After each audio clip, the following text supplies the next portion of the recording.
คนบอกดีๆท่านจงแรงตามผลงานตลอดการบอกเข้ามา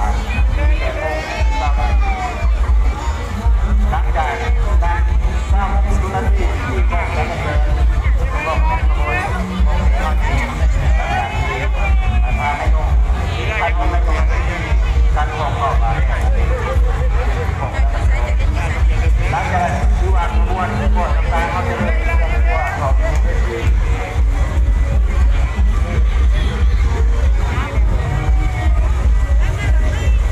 การพัฒนาบ้านเมืองนอกรถใหญ่3 คัน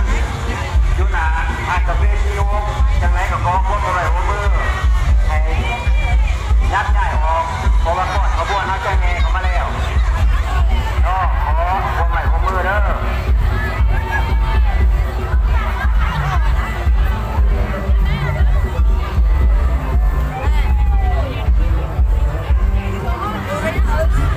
ถือว่างานในครั้งนี้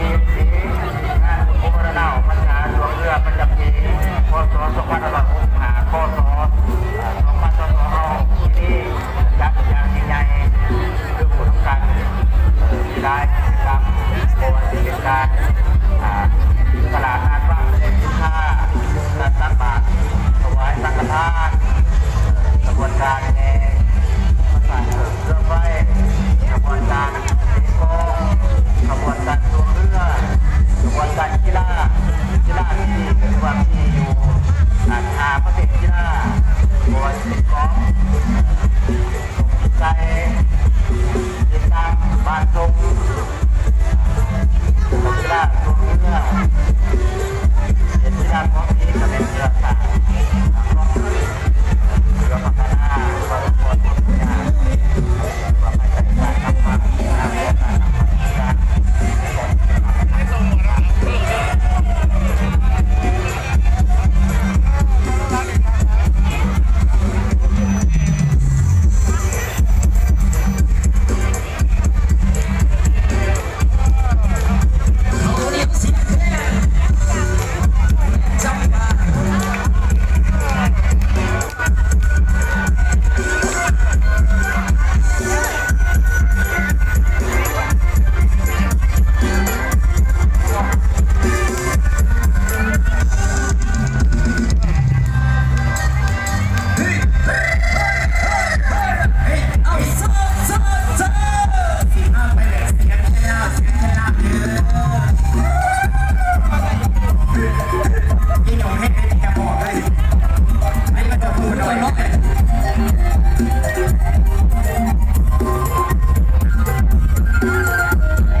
เราเป็นชาว